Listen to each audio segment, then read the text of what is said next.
Well, good evening, everyone. I guess for the topic tonight, I decided to look at the life of Timothy. So I'll be looking for input from you, see how well you know who Timothy is. To start things out, who was Timothy? Who were his parents?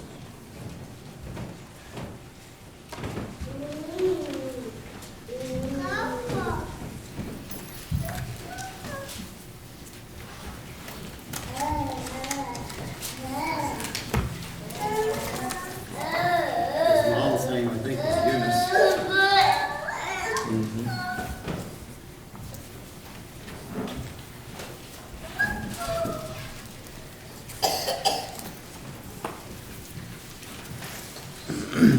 And I don't know, I guess I looked some, but I can't. They say that his father's name is unknown. He was a Greek. He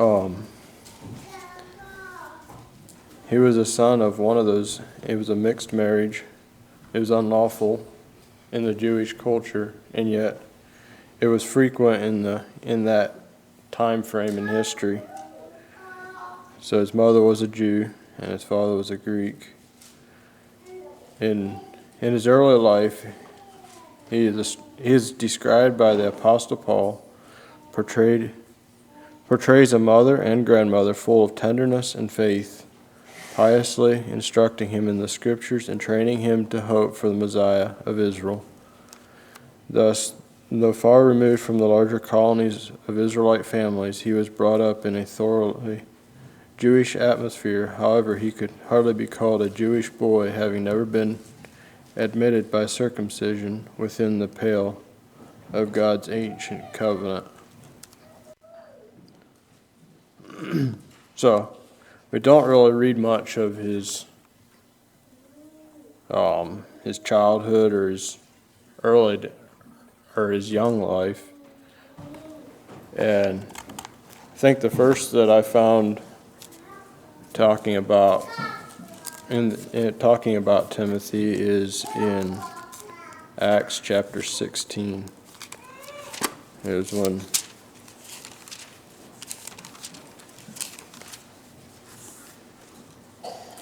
And Paul and Silas came to Derbe and Lystra, and behold, a certain disciple was there named Timotheus, the son of a certain woman which was a Jewess and believed, but his father was a Greek. So that's the first time that I found that we read about him. Just doing a little bit of research. This was Paul's second missionary journey. And this was the second time being in Derbe and Lystra. One thing I found interesting, if you go back a couple chapters, in chapter 14, 8 through the end of the chapter, I'm not planning to read it, but there Paul came to Lystra, and there was a man there that was crippled from his mother's womb. Paul healed him, and then that's when the people there were going to worship Barnabas and Paul as Jupiter and Mercurius. And so that they were there, and then it goes on to where the Jews from Antioch and Iconium came to Lystra and persuaded the people, having stoned Paul, and drew him out of the city, supposing that he was dead. It struck me that this was the same city where Timothy was. I don't know. I didn't find anything as far as if Timothy knew anything of the happenings or was involved in any way. But then once Paul comes back the second time, and I believe it was approximately four years later when he came back the second time.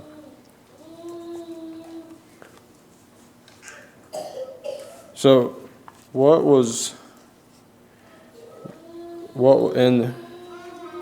What was or Timothy?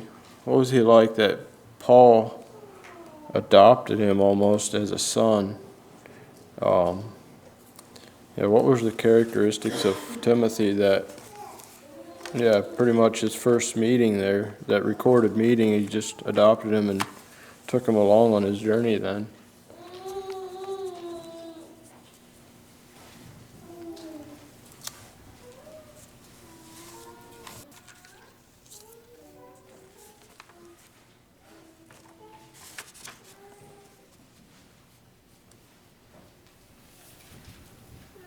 Well, according to Paul's writings, it's kind of because of his faith that he had in God. Right. Paul seen that this man was true to his word. Mm-hmm.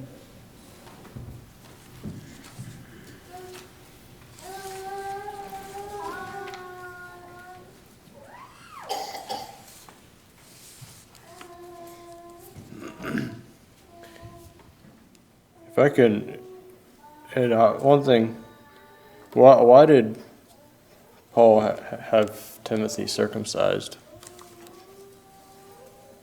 at this point? Because this was after the time of when the leaders got together and said that it's not necessary to be circumcised.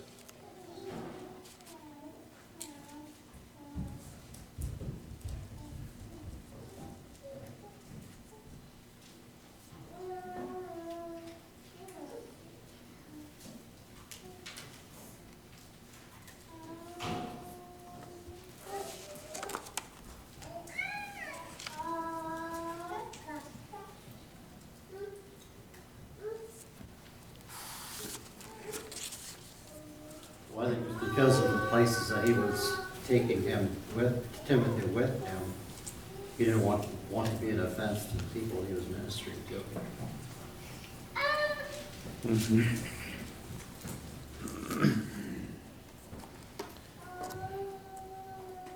Yeah, I think that's correct. And it also says something about Timothy being willing to be circumcised as an adult. He was willing to do what was needed to be done. And he also, with leaving home and going with Paul, he was very willingly left everything, his own agenda, everything, his own goals, and to go with Paul. And I don't think Paul gave him a fancy story of what we're going to go do that to bribe him to come along with him either.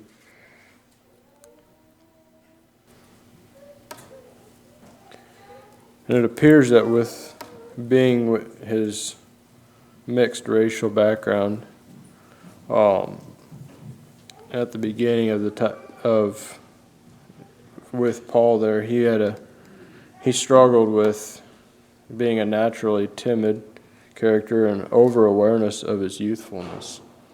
So he struggled with feeling inferior. And would anybody have any idea about how old he was at this point?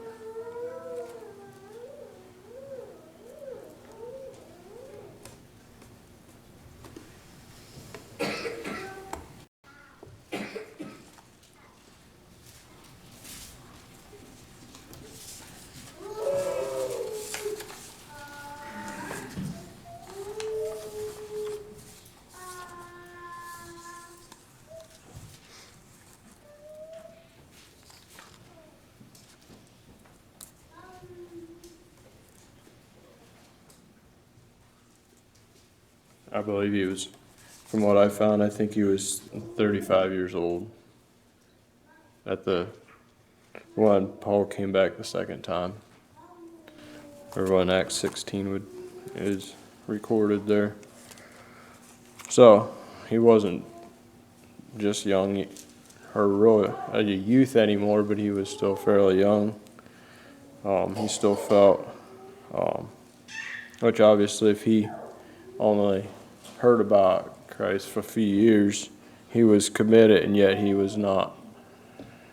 He didn't have a lot of experience yet.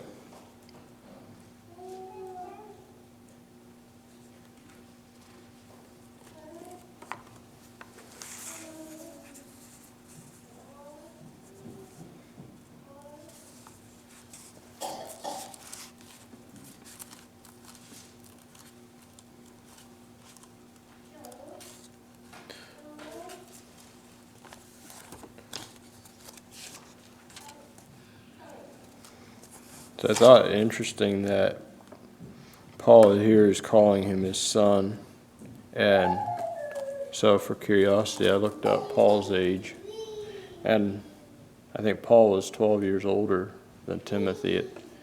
So he was older, and yet he wasn't just a lot older, but he was, yeah, adopted him as a son and took him with him.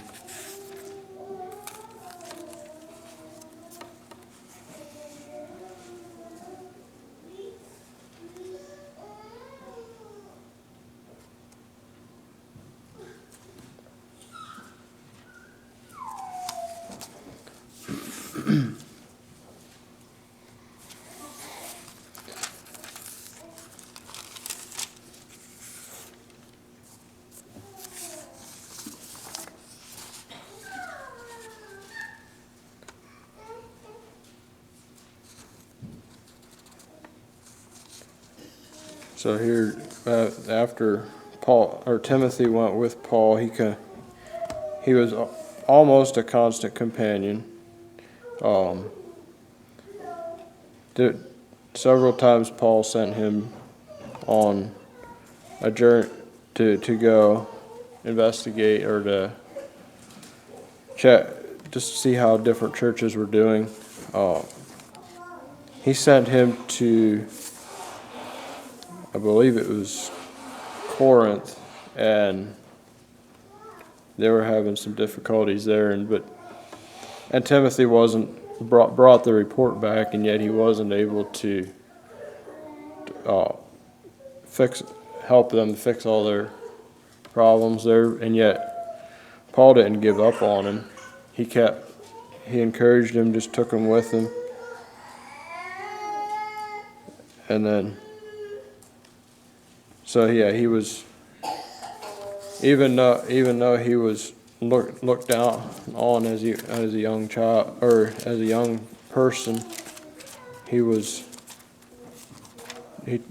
ahead and didn't just give up. And because Paul saw the potential of Timothy with how he was sold out for the Lord.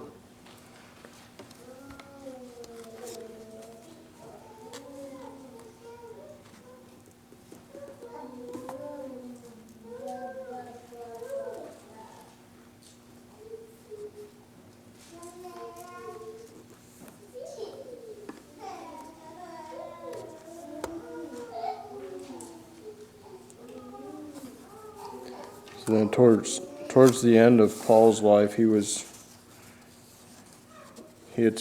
Paul sent Timothy, or actually left him at Athens, and then Paul went on to Thessalonica, and then Timothy came to join him there, and then when they went to Corinth, and then Timothy was back to Thessalonica to inquire about the community's continued faith. So we don't have just a lot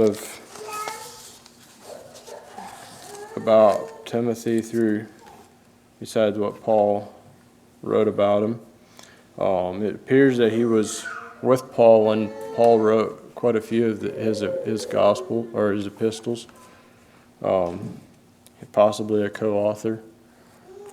That's what they thought. They always list him as Paul and then list Timothy with him.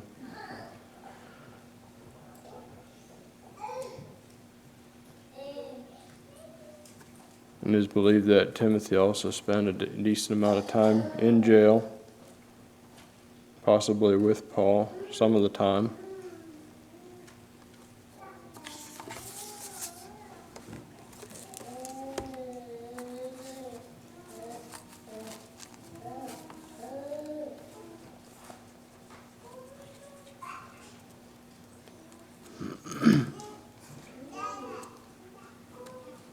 So what, are there anything anybody has? Is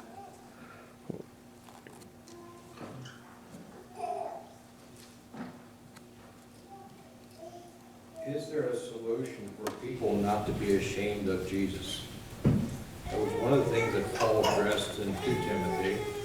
And it was Paul that said, "For I am not ashamed of the gospel of Christ, as the power of God to salvation to Jew first and also to the Greek." So how do we come to the point that we're not ashamed of God or Jesus? Anybody have any thoughts on that?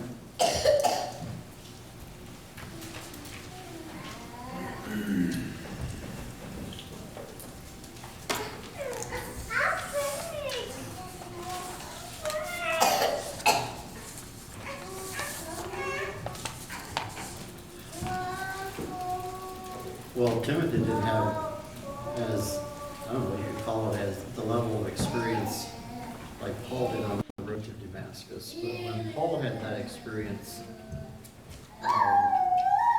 and his deliverance, his redemption and all that, when you have somebody that pays a debt for you that you can't pay, why would you be ashamed of somebody like that? That's what Paul is referring to. He's not ashamed of the gospel of Jesus Christ because of what it did for him. And I guess if God did something for us, I don't know why we would be ashamed of the one that paid the debt that we couldn't pay. So what causes us to be ashamed of it so often? Fear of what man will think.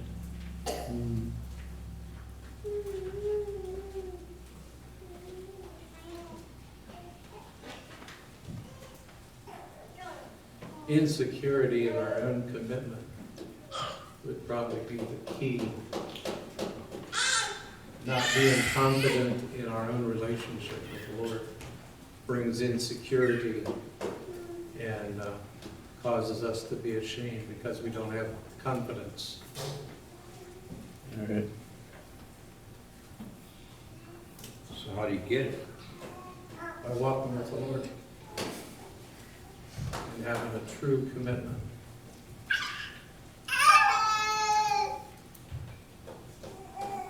Well, I see Timothy as a product of, like you said, a mixed marriage. And so I don't know, we don't read of Timothy's father being involved in his life. I don't know, I look at it as, maybe in today's world, you have soldiers getting involved with ladies that aren't their wife, and so you have children from that from the mixed marriage that don't have a good, solid home life. Mm-hmm. So I believe Timothy was a person that was seeking, that was sincere, but Paul was there to be a spiritual father to him, was trying to lead it along.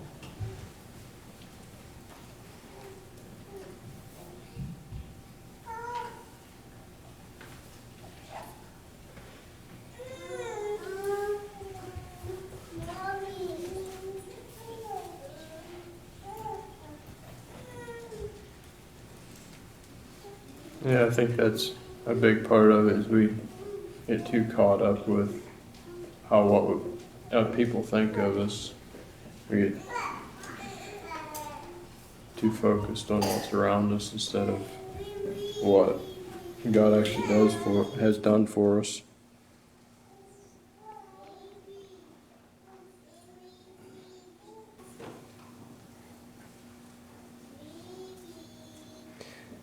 And with that, it seemed he had, being from maybe probably partially from his experience in growing up, he had a heart for and a special gift for comfort and for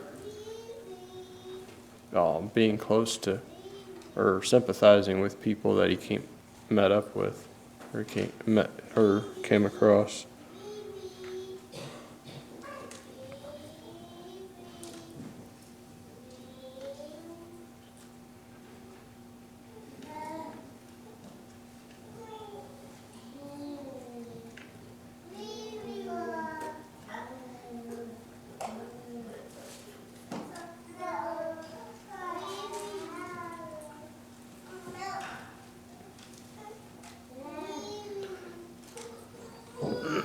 So he was left at Philippi at the beginning of when that church started. Paul started the church there, and and then he was left there to be minister to them for some time. I don't know how long it was. And then he went on to meet up with Paul and Silas again.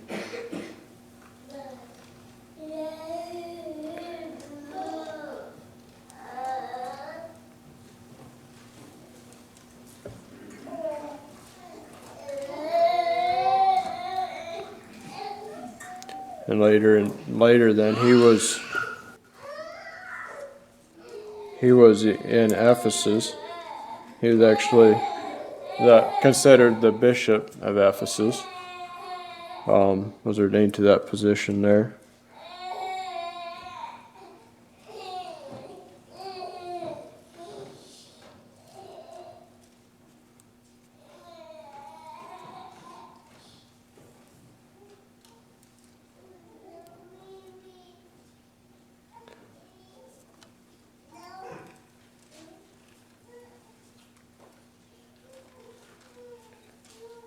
I think there in Ephesus, it was a struggle for him.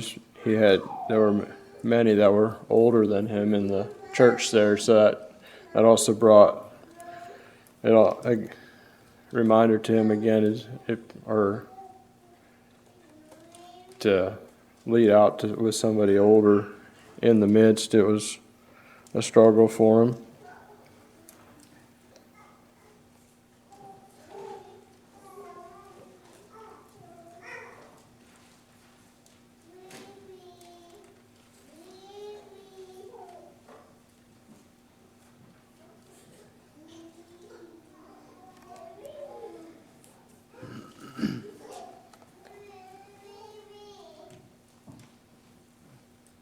So one thing he was, even though the many things that were a struggle for him, he was willing to step out and to put his faith in God. And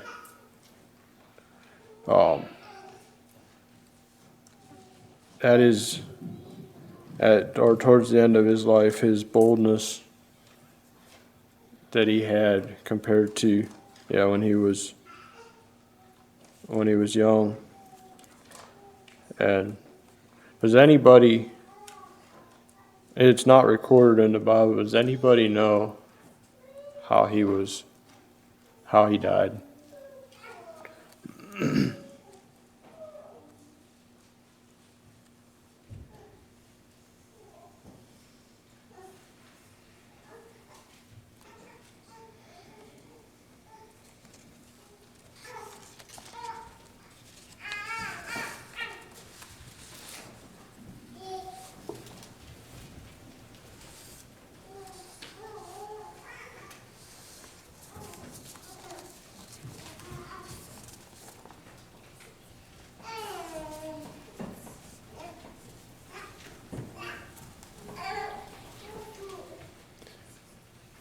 According to what I found, he was 79 or 80 years old. He was the bishop of Ephesus at the time, and they had a procession of some pagan procession, and there was mobbing going on, and he went out to preach the gospel to try to calm the people.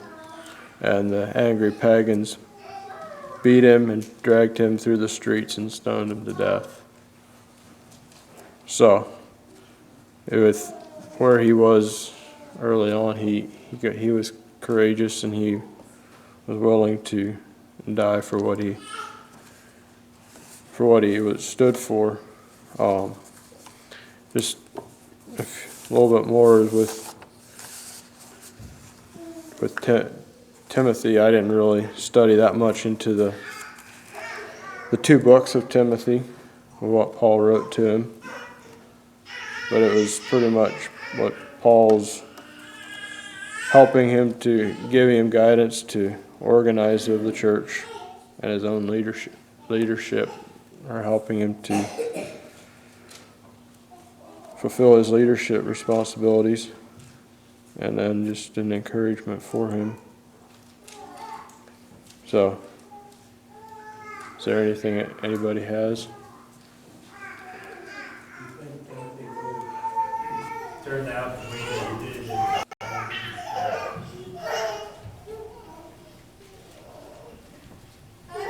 What do you think?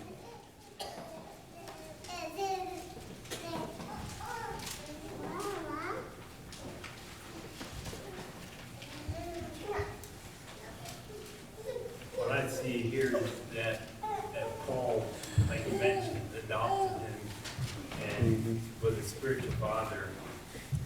And I just sort of had to wonder if there might have been others who could have flourished the same way had they had someone to nurture them and to walk alongside them. And I just wanted to point that out for us today as well. Is there people who are just ready to believe, but you just need someone to encourage them or to give them some instruction?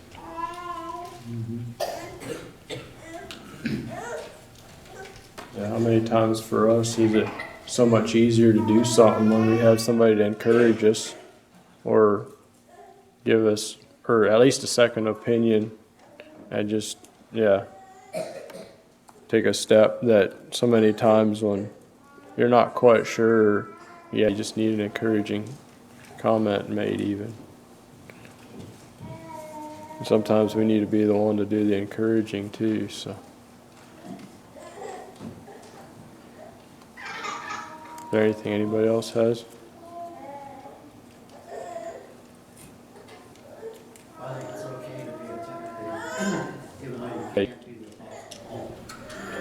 We don't read a lot about what Timothy accomplished. We don't have books of the Bible anymore. I think he did his calling faithfully. Even though he wasn't as popular as some of the others that we read about, he was faithful. Right. Obviously, not everybody could be a Paul. It takes somebody to fulfill the duties in each church. Not everybody was called to travel and preach everywhere either, so yeah.